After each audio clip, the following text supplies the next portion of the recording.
Welcome to another episode of Splash Considerations.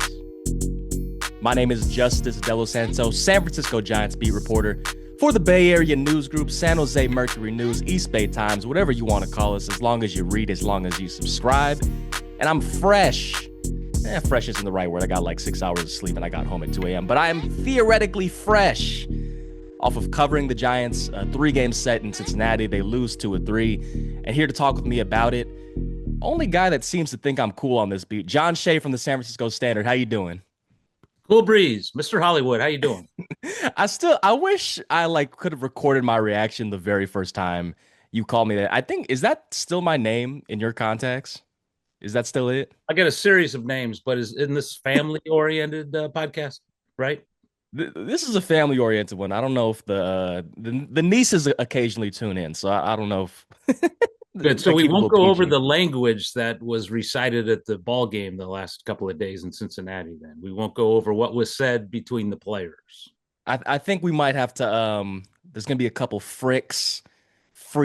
There's gonna be a little bit of that, and it was a lot of, as you alluded to, it was a lot of tension. It was a lot of drama. It was edge. It was fire. It was passion. Before we get into that, John Shea, before we get into that, it's Friday morning. I want to talk about another sport entirely, John. Just really quick, really quick. I want to talk about the Golden State Warriors because Steph and Draymond and the Warriors, we're going to do this just really quick. Shea, they did it again. They pulled out the magic. This might be the last time we see it, but they did it one last. If this is it, they did it one last time, and it was magical. Last time we see it, that was Kerr's pregame speech, his spiel. He said, this might be our last game. This might be the last time we're all together. And what a thing to say before one of the most amazing games in this run's history. I mean, what a game. It was kind of a downer the first half. And it said, okay, they're down 10. Oh, they're down 10 again. Oh, now they're down 12. They're down 10. And every time they were down 10, suddenly they were down 2. And then in the fourth quarter, it was just bananas. And Steph was old Steph, and Draymond was Draymond times 2. And then just everybody who had any kind of championship blood on that team contributed when it mattered the most. They relied on those 4 guys, 2 of them from Boston who won there, and 2 of them who won here, and Horford and Porzingis and Draymond and Steph. It was pretty amazing. And I guess we don't root. We're taught not to root for anything. But what I do hope for is Steph to play as long as possible. I hope he plays till he's 50. That's what Ricky Henderson always said. I'm playing till I'm 50. And the way Steph's playing, I mean, he's not slowing down. He was hurt this year and that slowed him down for a while. But once he's on the floor, runner's knee notwithstanding, and you always wonder, boy, did he just make a move? I mean, if you look at that step back 3, that kind of clinched it, and the way he celebrated, he pounded his right knee down like, oh, yeah, and if it looked like his ankle was about to turn too, but the shoes that he was wearing, luckily they prevented him from turning. That's a commercial, man. That's a commercial for the shoes. What shoe company? He's kind of teasing them all. He's a shoe. Well, he did the thing where he auctioned off all of the shoes that he was wearing as a shoe free agent. Shay, if we go down this rabbit hole, I guarantee that this will be the entire podcast. But they play tonight against the Phoenix Suns again. This might be the night, and it's against Dillon Brooks. And Dillon Brooks, he's someone historically known for getting a little nasty, being a little edgy. And I think that's a perfect transition to talk about the latter 2 games of this series against the Reds. First game of the series is kind of laissez-faire, 2-1 loss. Robbie Ray allowed 2 homers, one of them being to Sal Stewart, who plays a role in all of this, but I just want to briefly acknowledge that. But the latter 2 games, kind of beginning in the 7th inning on Wednesday, it was the most passion, fire, edge, nastiness, whatever you want to call it. It was the most that we've seen out of this Giants team so far. And that was kind of Vitello's defining feature at Tennessee. And we always kind of wondered, what is this going to look like at the major league level? These are grown men with their own personalities, and some of them kind of run cool. What would this look like? So The place where I want to start with you, Shay, what were your thoughts on the nastiness, the edginess, the fire, the passion? What were your thoughts on seeing it come out a little bit? My first thought was Tony Vitello absolutely loves this. I mean, this is right in his wheelhouse. This is what he stands for. This is why Buster Posey hired him off of the Tennessee campus. This is why he was the replacement for Bob Melvin, because you're right. The first 2.5 weeks, it was 2025 all over again with a lower winning percentage. And even though Vitello kind of says, well, I don't know what really happened there. I'm not sure. I didn't talk to anybody. I was looking the other way. I was shaking hands with the coaches. Well, deep down, and certainly afterward, when he saw the video, he couldn't be more thrilled, right? I mean, and now he's got Drew Gilbert by his side, who, what do you call him? Wacky ass. That was his nickname for him. And, and it's all these humble, kind of low energy guys who were just even keeled. They all kind of came out at once. I mean, all the characters you mentioned were players that maybe were not the first guys you'd consider being the first to kind of cross the line and become the characters that you wrote about yesterday. So I think when Buster Posey looks at this team, he sees a lot of players, like Adamas is kind of chill, Devers certainly chill, and so when you have so many guys who are chill like that, maybe you need a manager who's fiery. And if you look back at Buster's teams in 2010, I mean, he and Belt and Crawford, they were all kind of laid back. And it took somebody like maybe a Pat Burrell or a Romo or a Pablo, any of those guys. And then later in 12 and 14, you had Pence. And then suddenly there's a fiery team that's other teams come in and say, hey, don't tick these guys off because, they might come after us. And, Brian Wilson was another. And those guys were passionate. Buster Posey wasn't on the field or maybe in the clubhouse, maybe behind closed doors in private, away from the media he was, but I never really saw that except for when it became time for Buster hugs. Yeah, I think the thing with passion is that sometimes it manifests in different ways. I think the one guy that kind of comes to mind is Caleb Killian because Vitello always says like there's a fire there, but it doesn't necessarily show it. But these last two games, there was some guys not just with some fire, but definitely showing it. So I'm going to kind of run through just for those of you who are not familiar, I'm just going to provide a little bit of a synopsis. We're going to make some pit stops along the way. This isn't just going to be a straight up monologue. We're going to make some pit stops along the way. So we're going to start with Wednesday night. Seventh inning, JT Brubaker's on the mound. Spencer Steer's at bat. I don't know if this really matters, but Spencer Steer did homer on Tuesday. I don't think that played a factor, but he did homer on Tuesday. Brubaker gets ahead in the count on Steer, 0-2. Steer steps out, gets back in the box, and pretty much the second he looks up, Brubaker's ready to go. He's starting to fire. And home plate umpire Quinn Walcott immediately waves it off. And Brubaker would tell us after the game that Walcott said Steer wasn't ready. And Brubaker was not happy. Like, he was ready to go. He was pitching well. He had 2 outs in the inning. And he instantly has some words for Walcott. So then we get some pettiness. And I noticed this instantly, and it made me crack up audibly in the press box. It was like, if you want Steer to have your time, he's going to get his time. So Brubaker proceeds to wait until the entirety of that pitch clock goes down to 1 second, and then he fires his pitch. Now, it would have been funnier if he struck out Steer. That's not what happened. And I know we said this was going to be, viewer friendly, family friendly, but I think there's too many cuss words involved. I'm not monetized either, so I could just say what happened. There's a video of Steer saying, "Fuck you, throw the fucking ball," at least appearing to say it from the side. He proceeds to single, then Brubaker gets mad. Almost, I thought he was going to get tossed. I thought he did get tossed, but he doesn't. Finishes the seventh, finishes the eighth, and then we talked to him and Daniel Susac after the game, and they admit that, yes, this was, they held up the one finger. It was a coordinated pettiness effort. And the one quote from Brubaker that did stick out was, uh, "It's one of those things where it's showing that we care." Vitello described it as one of the better moments that we've had in recent days. Shea, thoughts on the pettiness, the edginess. This is kind of the appetizer. Just we're gonna stop here. What are your thoughts on the pettiness of it all? Pettiness or gamesmanship? We can call it whatever we want. I go gamesmanship, and it's all part of the unwritten rule. Don't show me up. Don't stare me down. Don't do anything to me because you're disrespecting me and you're going to get hurt by a teammate who's going to throw high cheese at you. And that's the way baseball's policed itself forever.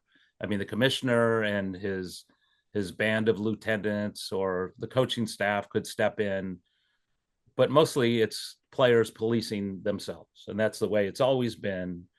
And, from the beginning of time in this sport. And that's the way it played out the last couple of days. So I don't see anything wrong with that. I think it was really cool. And when you say one, that meant let's wait till 1 second is on the clock. And that's kind of a new, pettiness or gamesmanship because we never had a clock. Yeah. I think Right. in the pre-pitch clock era, I think Brubaker would have just stood there until the batter stepped out because he could have theoretically just stood there for a minute and he wouldn't have gotten dinged. Absolutely.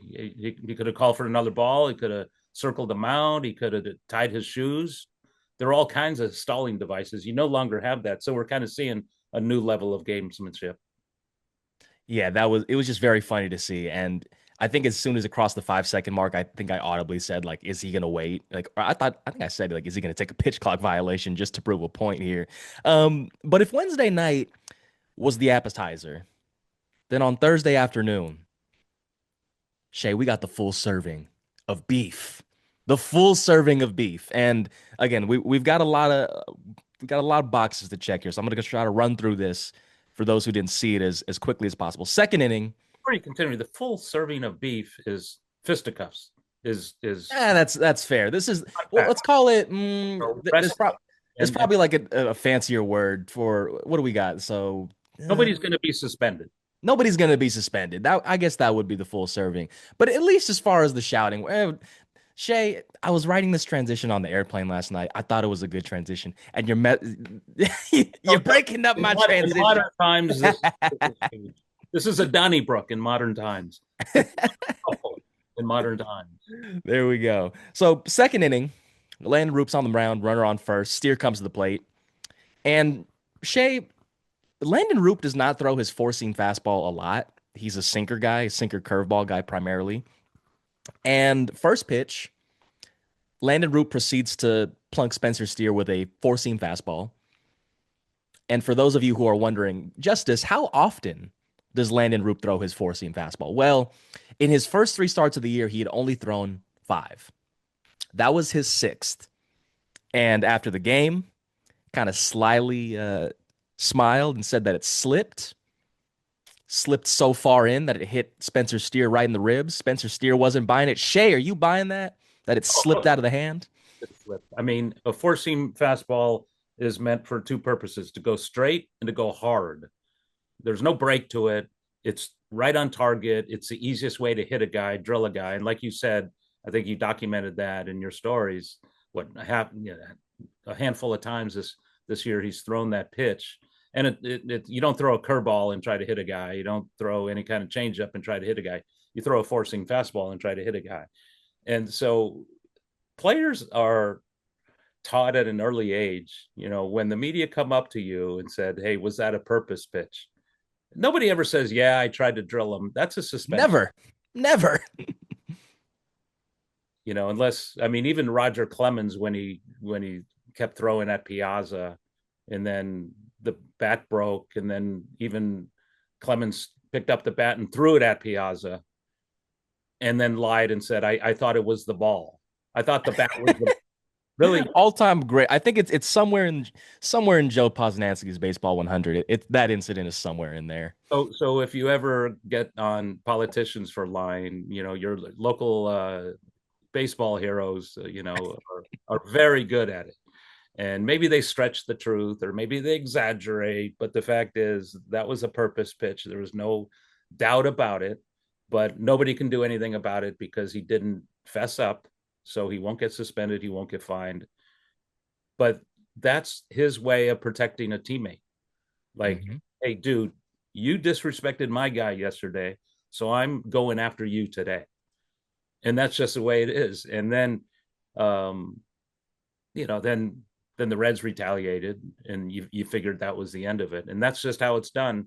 And then they go home and go to the next series and start all over again. But they never forget this. These two teams play again, and that will be talked about in the clubhouse before Game 1 of that series.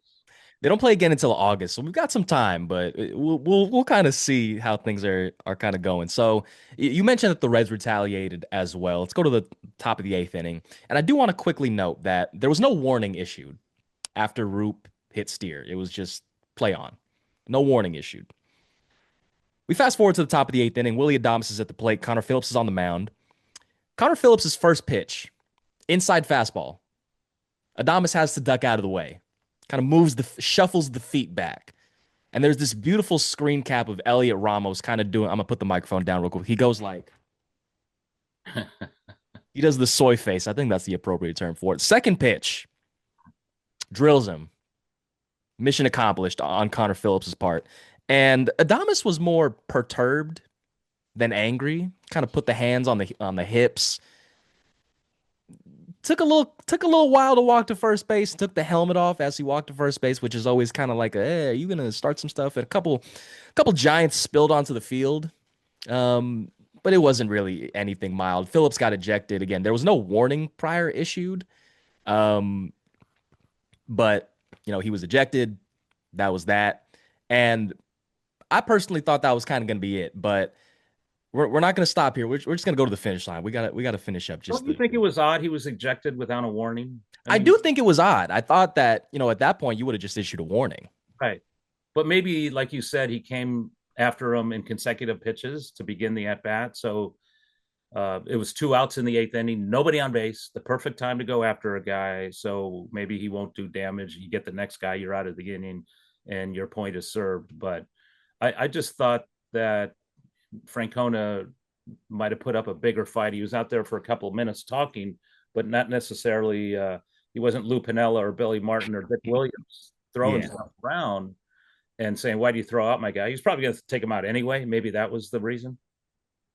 Yeah, I do. There were some questions that kind of popped up, like why Adamas? Why 6 innings later?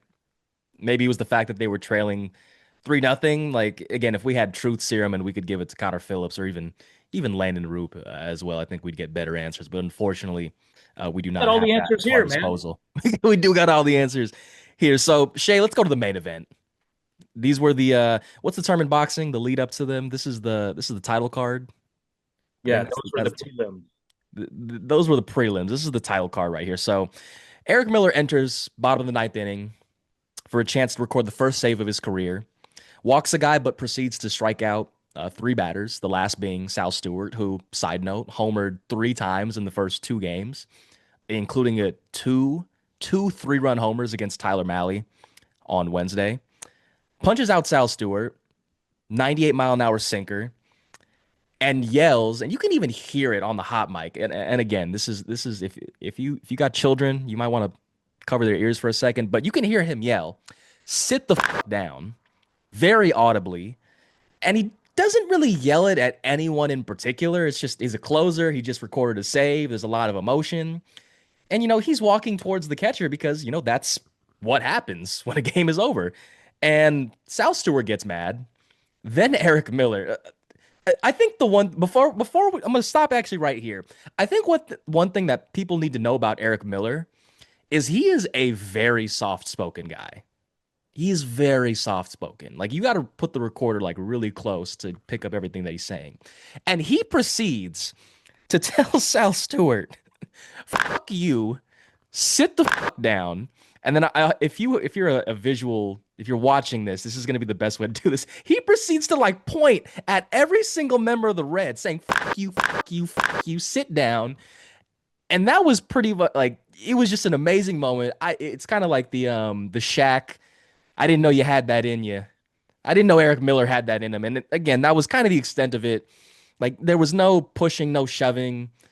There was some funny moments like the bullpen ran out and then they had to walk back to get their stuff after all of it was over. Landen Roupp was in the clubhouse. He runs out onto the field and he sees stuff going down.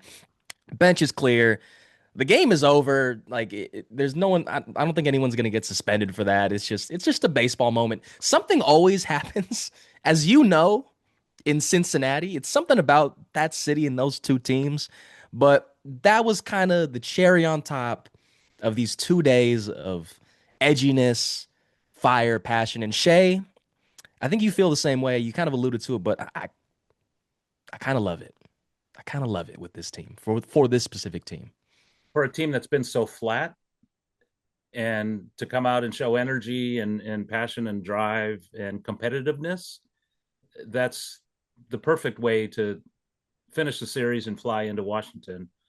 And they're thinking, let's get at least two here and show that same passion. Now, if that passion all just goes away and they're flat and get swept in Washington, then this will just be a little footnote and we'll forget about it. But I think I referred to in my story this morning that, hey, this could be the start of TonyBall. Mm-hmm. Hey, you know what? Remember Billy Ball and Billy Martin? What was that? It was getting the most out of a whole bunch of players who maybe weren't great other than Ricky Henderson. They had Mike Norris and some really good starting pitchers, but for the most part, they turned average players into very good players by just being passionate. And there was some camaraderie and there was some emotion and there was some drive and there were characters. And the more you have characters come out, if you recall the 10, 12, and 14, there were enough characters to kind of, and Buster alluded to this in the off season. He said characters are good for baseball. I, Mm-hmm. I don't know if he was a character like some of these goofy guys. He was kind of straight laced, and he had to be to focus on working with the pitching staff and kind of being a leader in that clubhouse at a young age. But this is good. I think this is exactly what they needed for a team that just was underperforming like they did last year. According to the GMs, they believe this team should have been better last year. That's why they made the change at the top with the manager. And now it's up to Vitello and his staff to keep this going. And it's up to the players to keep this going. And who would you rather have than Logan Webb for game one and Robbie Ray is what, Sunday? So you're sending two of your best, your 1-2 starters at the beginning of the season at the Nationals. And I mean, we're getting all excited about a 3-0 win. They scored 3 runs in 1 inning on one hard hit ball. But that's okay. I mean, their best player, Luis Ariz, hasn't hit a hard hit ball all year, but he's their best hitter and he's got a 5% strikeout rate, and Ramos is at 35%. So would you rather have a guy hitting it hard but swinging and missing, or a guy maybe not hitting it hard but getting hits 2 or 3 every day? So I think that's maybe going to wear off some of this stuff that happened yesterday and the day before. It better, because you don't want to see what we saw in those first couple of weeks, flat baseball, because that's just draining, and the fan base has had enough of that. Yeah, and that's the thing about those first 17 games of the season is that it was incredibly flat. It wasn't the fundamental baseball that you're used to seeing, especially guys like with, Chapman and Adames. There was just misplays all over the field. We talked about Chapman's just really bad week that he had, and that was like a fiery moment with Schmidt, but like I wouldn't categorize that as like the ideal type of fire, kind of a friendly fire, but I asked Eric Miller this after the game yesterday about emotion, and the one thing that he said is like you never want to force it. Like you don't want to you don't want emotion for emotion's sake. But I do think that this is something with this Giants team where it's like, okay, the Pandora's box has been opened now. Like we were playing like, and I do think with Vitello in a little bit, I think we obviously talked about a lot the 162 of it all, like. we're not expecting him to be doing backflips and crowd surfing every single game. But, he is a rookie manager. He's still trying to feel his way out. And I do kind of wonder if for him, in a way, like this allows him to come out of his shell a little bit, because this isn't to say he hasn't had like his own little fiery moments, but I think he's contained it a little bit. And maybe that's again him trying to feel things out at the major league level. But we did see him have a moment with Junior Valentine yesterday as well. So if this is in retrospect, as you mentioned, like this might kind of be the start of what you deemed as TonyBall.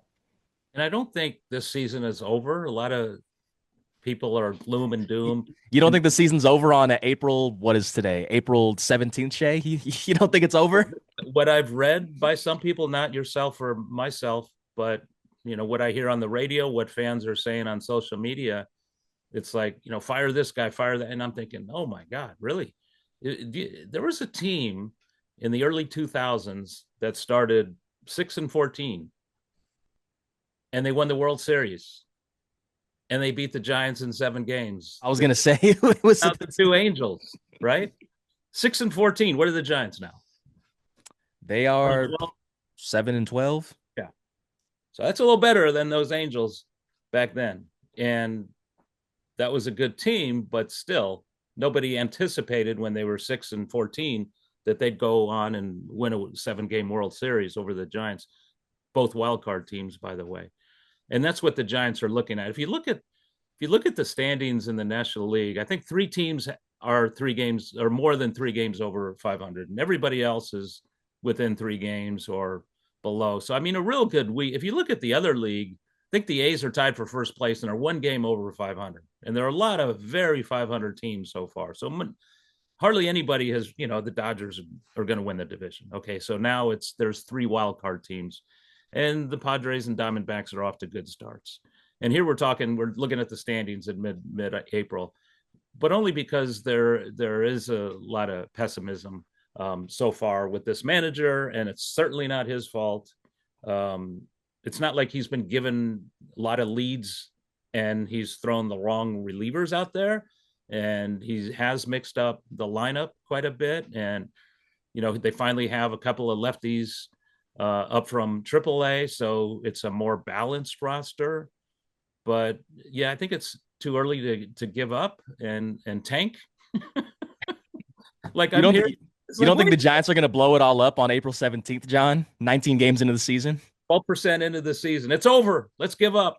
It's over. It's all it is all over. I do, to the point of pessimism, I do want to bring this up because it is valid. The Giants, as we sit here right now, currently rank last in the majors in runs, in home runs. They're the only team that doesn't have at least 10 and walks.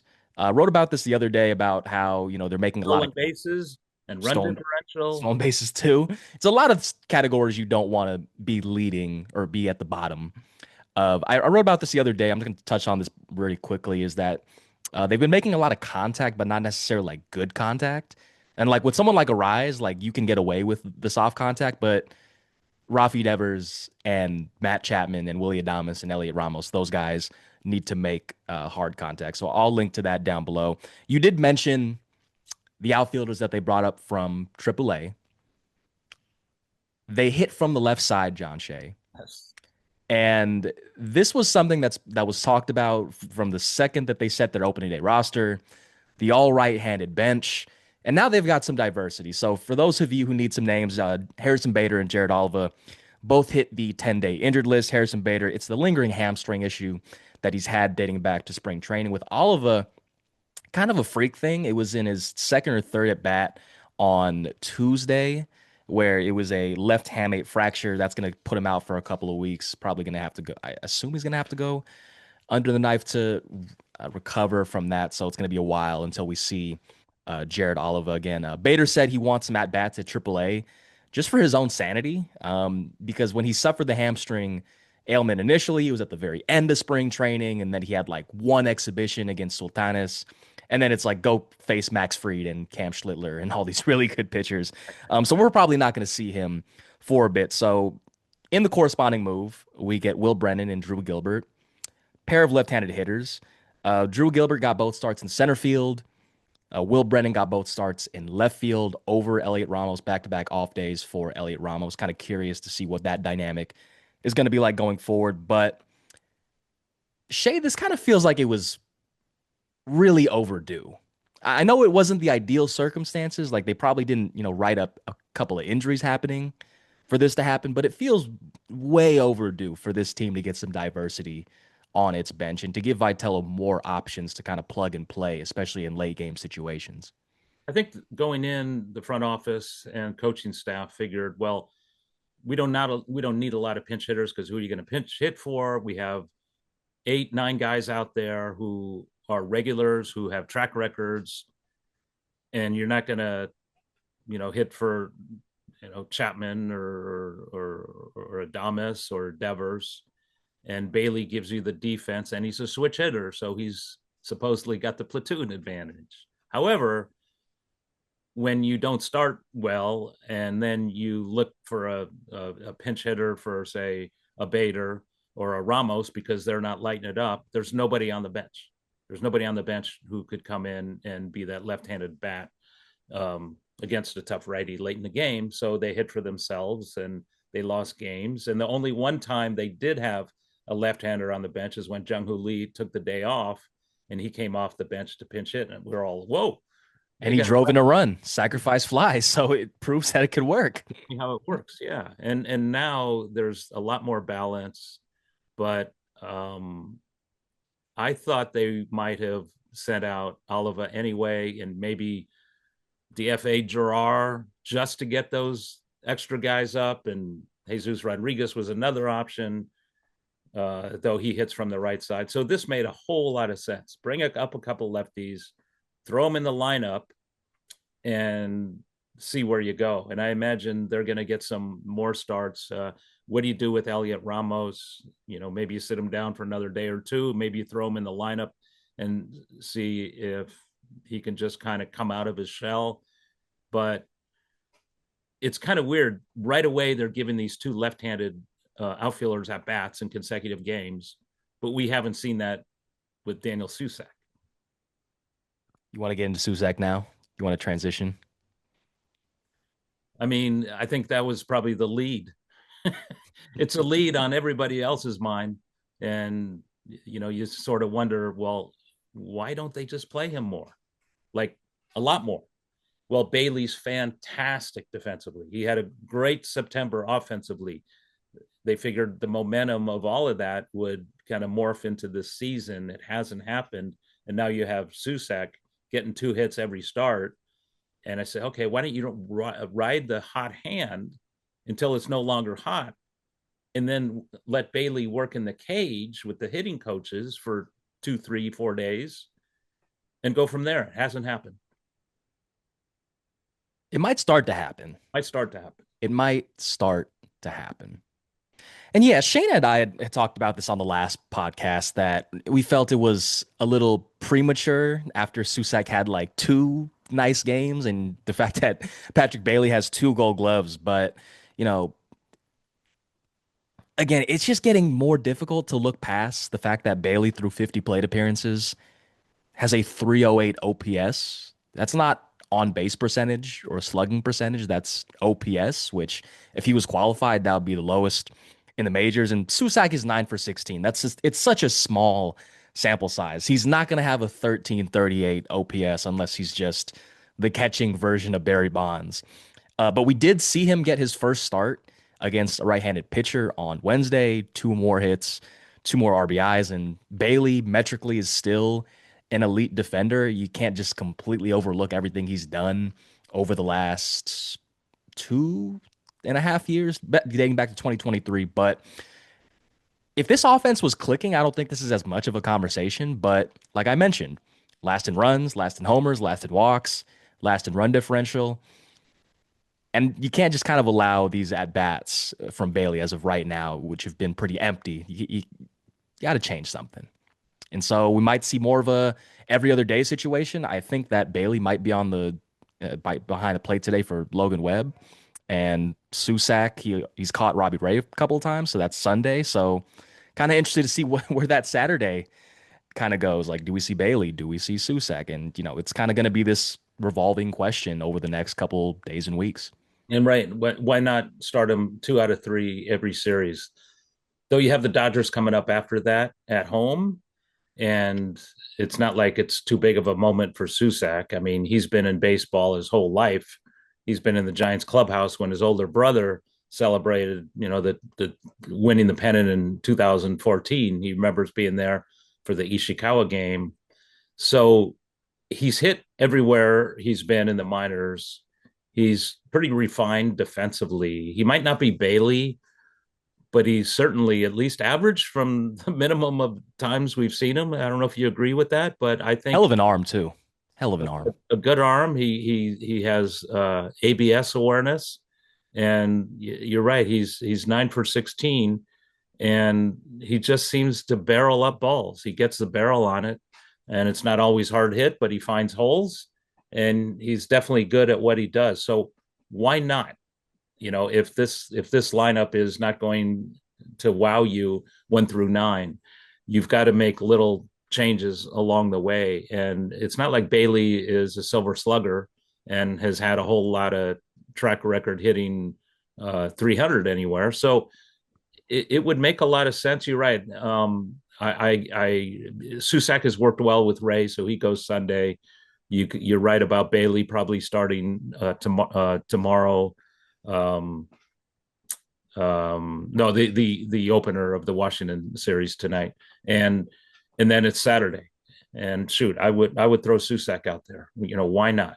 um it's not like, and I wrote a story a few days ago about the possibility, talking to JT Snow about switch hitting for Patrick Bailey, something he's done his whole life, and it's really hard just to give it up.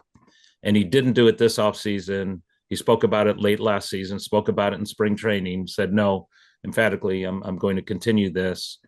But maybe eventually it would be better if this man just hit from the left side, because he's got so many pregame duties, working with the pitchers and the pitching staff, and going over the lineup strategically, to just say, you know what, maybe it's okay if I just stop hitting right-handed. Then he can devote a whole lot more time to just focusing on the left-handed side, because it's really hard for any switch hitter, unless you're Mickey Mantle or Eddie Murray or Chili Davis. Even it was hard for JT Snow, who didn't have, comparable splits. So that's why he gave it up midway in his career. And I think he became a better hitter against left-handed pitchers. So, that's one thought. Pablo Sandoval as well. Pretty good switch hitter. There was a quote from after the game on Wednesday, and this quote wasn't about Bailey in particular. It was in response to a question about Susac, but it did kind of make the ears perk up a little bit. I'm going to read it to you. This is from Tony Vitello. It's not going to work out very often if you don't get 2 or 3 spots in the lineup, or if you have 2 or 3 spots in the lineup where you don't get anything out of it. It could even be a 12 pitch strikeout, as foolish as that sounds, but at least you're wearing down the pitcher. You move a runner over, something like that. You could go 0 for 4, but you can't have a spot in the order where you don't get anything out of it. And the one thing about Susac's at bats is that there always seems to be a good approach, and more times than not, there's something of value. So that quote was not about Patrick Bailey. It was not in response to a question about Bailey. But it did kind of feel a little bit like Tony was showing his cards just a little bit as far as to where this could go. And John, I'm sure we'll continue to talk about playing time both in the press box and maybe on here in the coming days, in the coming weeks. But Shea, I know you got better places to be than sitting in your room talking with me. So Shea, this is a lot of fun. It's always fun talking ball with you. Where can we find your work? sfstandard.com, baby. Been there a SF. year. I'm starting my second season there. I love it. I One of the best moves I've ever made, and the people are awesome, and the setup is awesome. The focus is awesome, but everybody's got to read Justice. Everybody's Me? got to go to his site and read him, because you know what you're doing, and you're asking the right questions. And before we sign off, I'd love to hear your interpretation, because when I read that quote in your story, it was like, oh wow, that's pretty powerful stuff. I mean, just to finish off in 20 words or fewer. Sending a message, maybe. I think that Yeah, might be a little too strong of a way to say it, I like it. but kind of felt as if it was in a roundabout way, it was saying like, hey, yeah, Bailey has this defensive value. This is great. But at a point, you got to go with somebody that can provide something offensively. And this is not to pile on the guy, but in Thursday's game, he did go 0 for 3 with a grounded into double play. So it's going to be an interesting series in DC. Neither of us are going to be there for it, but of course, we will be in the press box for the upcoming series against a certain back-to-back two-time defending World Series champion. And we will have a lot of spirited discussion during that series. John Shea, appreciate you for coming on as always. Thanks, Justice.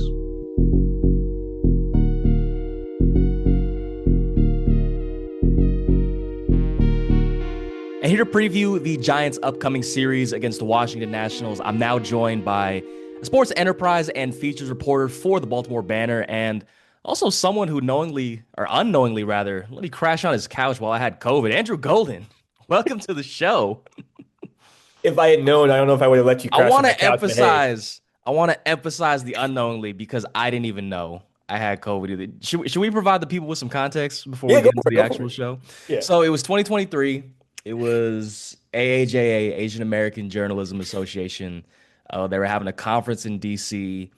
I didn't want to pay for a hotel, so I hit you up. You let me crash on your place. I barely saw you the entire time because by the time I'd get back, you'd be asleep, and by the I was time I knocked woke out. up, you were gone. Was knocked out. I think I may have saw you like a total of 5 minutes, which is probably for the best in retrospect. But the Pirates, I was covering the Pirates at the time, had a series in San Diego immediately after. So I drive back to Pittsburgh from DC, hop on a flight. Long story short, I end up having to stay the night in Chicago, take a 5 a.m. flight from Chicago to San Diego in the morning. Worst flight of my life. Feeling absolutely awful. I land and then the group chat's blowing up. Everybody and their mama got COVID. So I'm just stuck in San Diego for 3 games, like right by the hotel too. So I hear everything. Right. Last series in San Diego went a little better. I was actually there for it. Andrew, I hope you're doing a little better than Well, I'm. I was always doing great. I'm just glad you're doing better. That's the main Yeah. thing. Well, it's funny. So you're in my old city Yeah. right now. The Nationals are currently in Pittsburgh. How's my city treating you? How's my old city treating you? It's good, dog. I went to Pamela's via your recommendation. Had some great crepe style pancakes yesterday, so I was very impressed. Yeah, it's been good so far. It's the Nationals have split the first two games, and interested to see how the rest pans out. Yeah, and I'm interested to see how the rest of the season pans out for the Nationals. Honestly, the next 3 to 5 years go with this team because I was talking to Jordan Schusterman about this team in the offseason. And when we were talking about like sicko teams, like the real, like the teams that baseball sickos got to be excited for, I thought about this Washington Nationals team. And the Hmm. place where I want to start is that, and I say this acknowledging that both of us are in our late 20s, this team is run by some babies. You got the youngest president of baseball operations, the youngest GM, and the youngest manager. What has stood out to you so far about Taboni and Kalambi and Butera running this ship so far? Yeah, I think what stands out is that I think the main thing that they're preaching is just accountability and just communication. Like I think for them it's like regardless of age or how young they are. I know like Miles Michaelis is 37, so I think he's in theory older than all three of those guys. And like I think like to them, like as long as they're being communicative with the players, like I think the sense that I've gotten from players and just people being around the organizations, there seems to be like a new energy and a new excitement for ideas. Of course, that's going to happen regardless of who takes over, right? If it was a new manager who was in his 60s or 50, it wouldn't matter, right? There'll always be a new energy and a new interest, but it does seem like the coaches are really invested in what the team is trying to do, and it seems like there's more involvement from the front office, and they're just trying to build more of a collective identity and a collective messaging from the top down, which I think is really important. And so, obviously, like everything is really nice when it's been the first couple of months, and you're a month and a half, you're only a month into the season, and you're kind of at 500. Like there's a lot of like things to be excited about. We'll see if that kind of continues as the season progresses, but I think just my sense is that there just seems to be a good vibe around the team and a willingness to kind of be open to new ideas and new thoughts. And so, personally, for me, like the age thing. Um, doesn't necessarily matter to me. I think the reality is like if you think about like any job, right? Like if you're gonna hire somebody who's like if you're gonna hire somebody who is like probably young and maybe a little bit like quote unquote unqualified for the job, they've never done it before, right? Like you're taking a chance on somebody who you think can get there. It's like you're gonna hire somebody young, right? Like if or like the other options you hire somebody older who's done it before and hasn't succeeded in that role, and like does that really help you get better? And so I think it's a good I think the age thing doesn't matter as much to me. It's like, look, are these the most qualified people to do the jobs? That if they are, then like let's see what they can do. I think it's pretty common that we see teams whenever they want to pivot course of direction. You kind of see the next choice being pretty counter to the previous choice. And even in the Giants, we can kind of see this with Bob Melvin being the Giants' previous manager, being replaced by Tony Vitello, Yeah. who we're not going to get in. This is your segment, not mine. But you know, when considering the previous administration, that was the Rizzo Martinez kind of ran operation there. Did you expect the Nationals to go in this direction? Did it come as a surprise that they went in this direction, or was this pretty much aligned with what you thought their next move might be? I think came as a little bit of a surprise. I think with it the I think during the previous few years with the learners, I think there seems to be a tendency to kind of continue to look in-house and maybe not go outside. And that's not just with baseball operation. I think that goes for a lot of decisions you know, on the business side as well. And so I think like this is definitely a shift from the tradition where it's like you're not going with somebody who you know, this is somebody brand new and there's kind of this the fresh ideas, fresh perspectives and those sort of things. So I think it was kind of not a surprise. I mean, it was a little bit of a surprise at first when it came to Taboni, but I think the ensuing moves that have followed, it's like, hey, if you're gonna go for this, like try to think outside the box, try to do things differently. And so I think like once you have somebody who's leading something in the way that Taboni is, it doesn't surprise me that they've made these changes and done things differently. 'Cause I think that's kind of what you brought him in to do in some ways.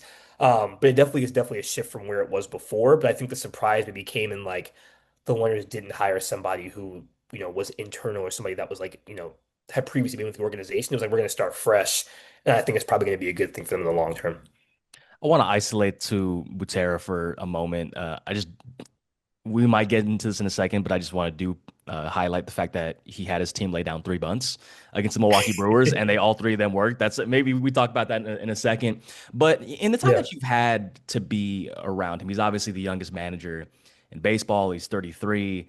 That just means we're getting day by day closer to getting a Gen Z manager, for better or for worse. What have you learned about him in the time that you spent around him, and what would you say is maybe I know this is a little more difficult to put on a manager, but what would you say is maybe his defining characteristic as a manager in the time that you've been around him, or maybe in the conversations that you had around people around him?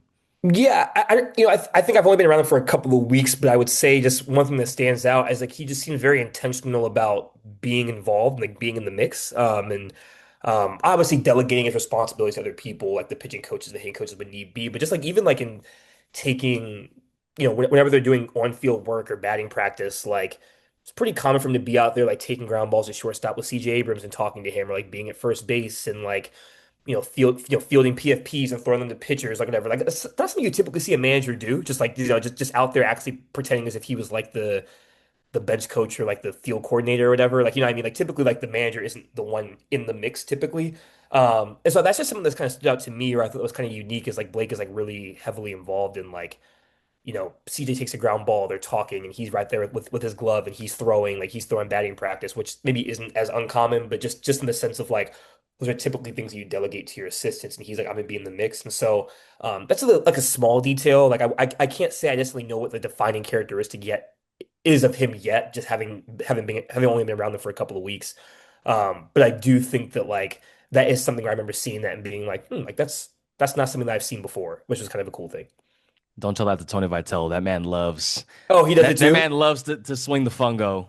Oh, okay, okay. That man loves I take it this, back then, this but you know, like, well, it was two young guys because again, like you don't see it pretty often, so it is kind of interesting that two of the new managers are two yeah, guys that are willing to do that. I'd mentioned this, you know, right before we started talking, that you know this team is kind of like my 3 to 5 year curiosity, and another reason for that is in doing some reading of yours and other people. It seems like there's more resources that have been placed onto this Washington Nationals team. I remember young Spencer, as we like to call him. Young I think Spence. he did a story on that, or I think he like even had a video about that. What have you kind of seen, or maybe some of the feedback that you've received as far as more resources, more technology being poured into this team compared to previous administration?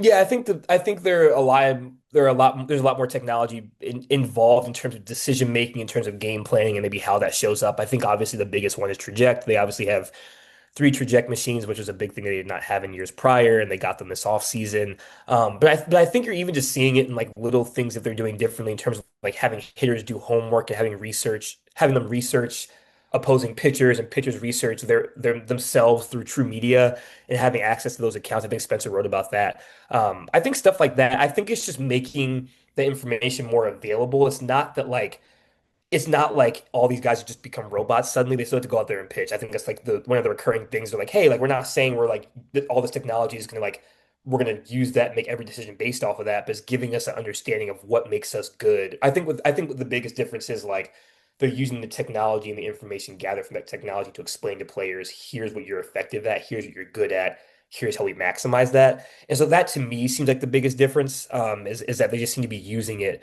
and implementing the data, the resources that they have to to put their players in a better position to have success, if that makes sense. But I think in terms of technology, like yeah, there are new things for sure, and there are more resources in that realm. But I think the biggest thing is just using it to help the players improve and know what they're good at. So we're about 10 minutes into this conversation now. I think we should start talking about some of the players.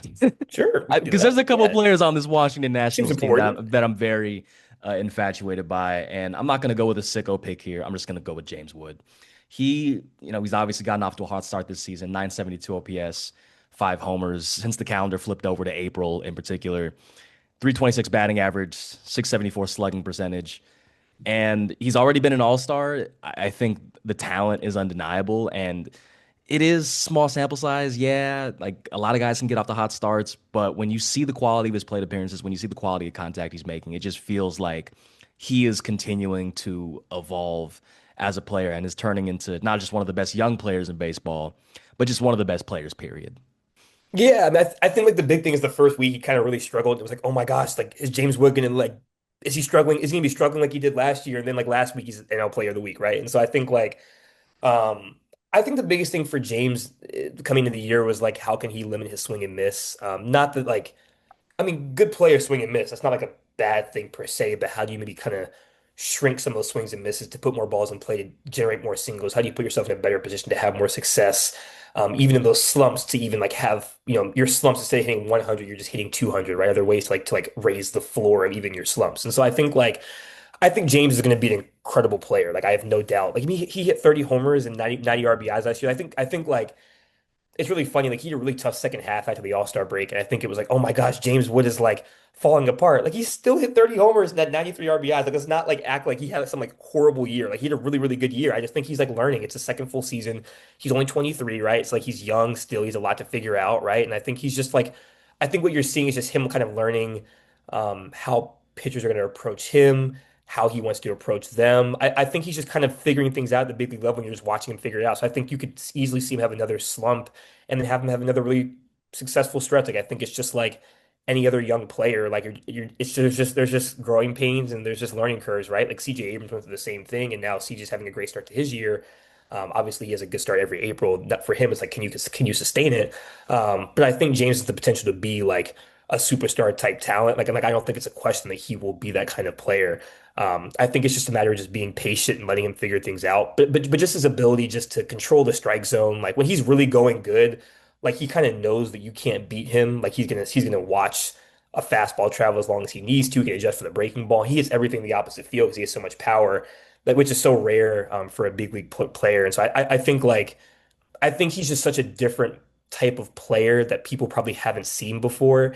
That's hard to compare him, and so you want to stress out or freak out when things aren't going well because you don't. There's not a comparison for him per se.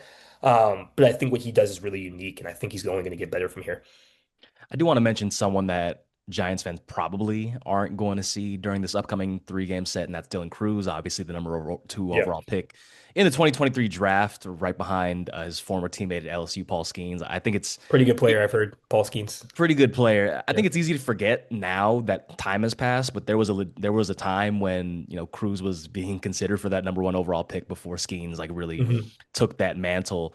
Obviously started the season in AAA. Again, we're probably not going to see him during this upcoming series. Just where is Cruz kind of at? He obviously made his debut last year, didn't go so great, and even in AAA right now, it's not going so hot. But so where is Cruz just at in his development right now, and when do you think might be a timetable when we might see him in the major league level at this season?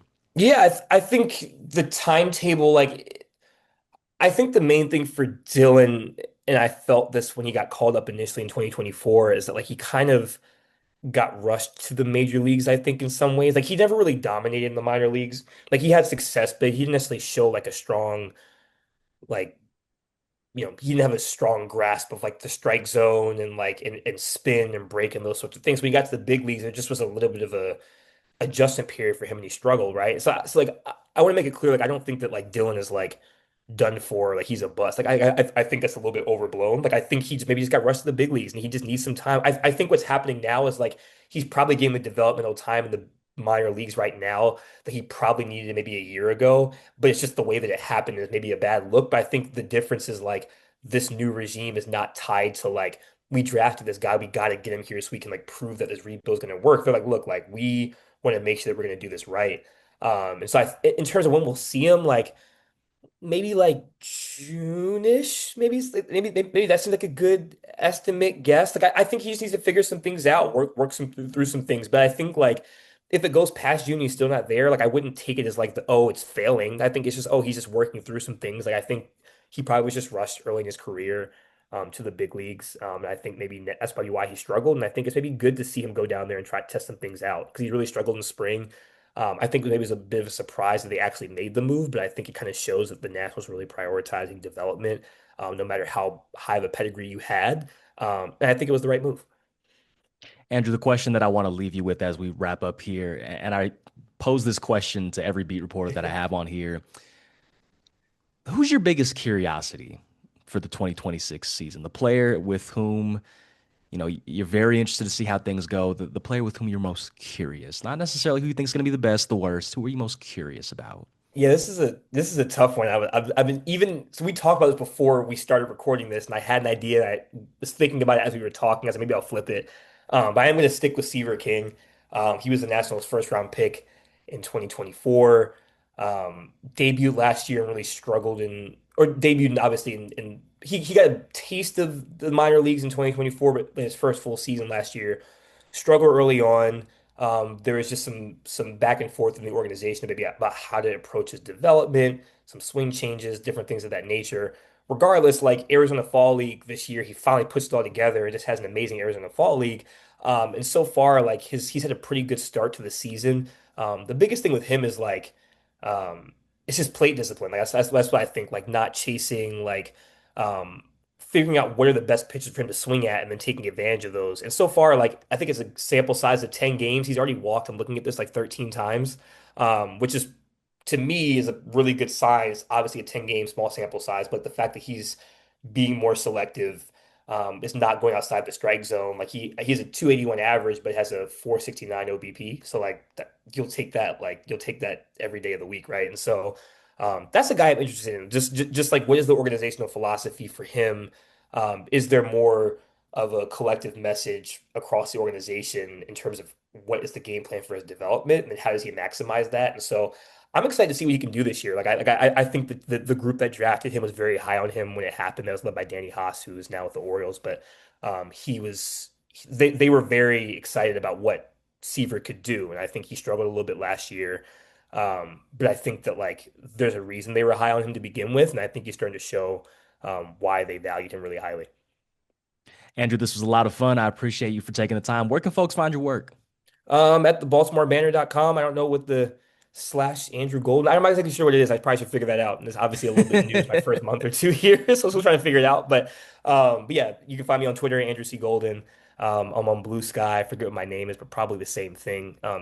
Justice will include the links at some point, I'm I'll sure. throw it in there. Okay, cool. All right, Editor cool. Justice Yeah. will throw it in there.